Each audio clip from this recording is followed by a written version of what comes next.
tidak perlu lagi kita tanyakan kepada diri kita atau kita tanyakan kepada orang lain.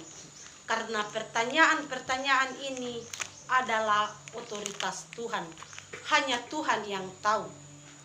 Yang perlu kita tanyakan dalam hidup kita masing-masing adalah apakah waktu yang Tuhan berikan kepada kita selama kita hidup di dunia ini, kita sudah bertanggungjawabkan di hadapan Tuhan. Karena tidak dipungkiri, dalam hidup kita, tanggung jawab yang sering kita prioritaskan adalah tanggung jawab kepada sesama. Misalnya tanggung jawab kita kepada atasan kita, tanggung jawab kita kepada guru, tanggung jawab kita kepada orang tua, dan lain-lain. Tanpa kita sadari bahwa tanggung jawab prioritas kita sebagai umat pilihan Tuhan adalah kepada Tuhan. Nah, saudara-saudara yang kekasih, sering pula dalam kehidupan kita sering pura-pura lupa tentang tanggung jawab kita. Karena yang kita ingat terus-menerus hanyalah hak kita. Sama seperti dalam pembacaan kita dalam kitab Injil Matius pada saat ini yang kita bacakan. Orang Farisi adalah ahli dalam hukum Taurat, menganggap dirinya paling benar, menganggap dirinya paling pintar. Mereka sebenarnya mengetahui kebenaran itu, tetapi mereka tidak mau mempertanggungjawabkannya sebab mereka tidak mau menghidupi kebenaran itu. Sehingga orang Farisi ini mencobai Yesus dengan bertanya kepada dia, atau bertanya kepada Yesus, hukum manakah yang terutama dalam hukum Taurat? Jawab Yesus kepadanya, kasihilah sesamamu, manusia seperti dirimu sendiri. Kasihilah Tuhan Allahmu dan kasihilah sesamamu.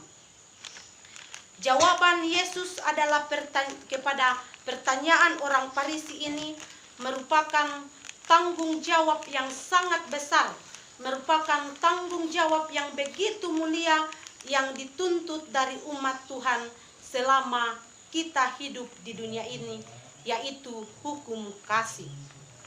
Kasih yang pertama adalah kasih kepada Allah. Mengasihi Allah yaitu dengan segenap hati, dengan segenap jiwa dan akal budi. Artinya mengasihi Allah dengan sungguh-sungguh, bukan hanya dengan teori, bukan hanya dengan kata-kata indah, atau hanya dengan konsep pemikiran teologis belaka. Tetapi mengasihi Allah harus ditunjukkan dengan sikap dan ketaatan kita tentang perintah Tuhan dalam hidup kita. Bukan hanya mendengar, tetapi menjadi pelaku firman Tuhan dalam hidup kita sehari-hari. Kemudian kasih yang kedua, yaitu kasih kepada sesama. Tanggung jawab kedua ini memang sangat sulit diterapkan atau dipraktekkan dalam kehidupan sehari-hari. Sehingga si kupiki kokua kelanoa inde bata kada debata kasihilah sesamamu yang baik lah Buddha tahu sanggup. Ampo kadem pilombun nanawa seperti dirimu sendiri. Yang too anna sangat sulit kasih itu kita terapkan dalam hidup kita. Itu berarti sebagaimana saya mengasihi diri saya sendiri, begitulah seharusnya juga kita lakukan kepada sesama. Karena jujur saya pribadi, jangankan seperti diri sendiri, mengasihi sesama sangat sulit. Misalnya dem barakku 10 lite, pak denya barak nama maepi. Yang seharusnya yang saya lakukan laku bem mama epi 5 lite indo barra anna lakuala 5 lite, karena saya harus mengasihi sesama seperti diri sendiri. Ampu tamaramu unti laku bem mama epi 5 lite, ampu kubesia pisa lite. Yaitu pun kupatompoi pitutula mama epi, kuan 60 rabe tope mama epi lombalai suledaku.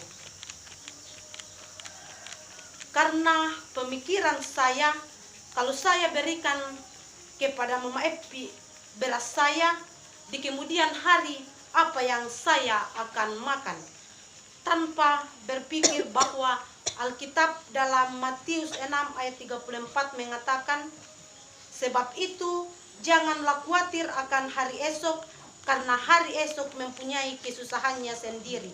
Kesusahan sehari cukuplah untuk sehari juga. Kemudian sering juga kita mengatakan, bagaimana caranya saya mengasihi sesama sementara saya juga masih berkekurangan. Ingat saudara-saudara, ketika kita akan mengasihi saat kita merasa berkecukupan, sampai kapanpun kita tidak akan pernah mengasihi sesama, karena manusia tidak akan pernah merasa berkecukupan. Ya, saya ambil contoh, maka dipikir seorang artis, Raffi Ahmad, sudah memiliki segalanya.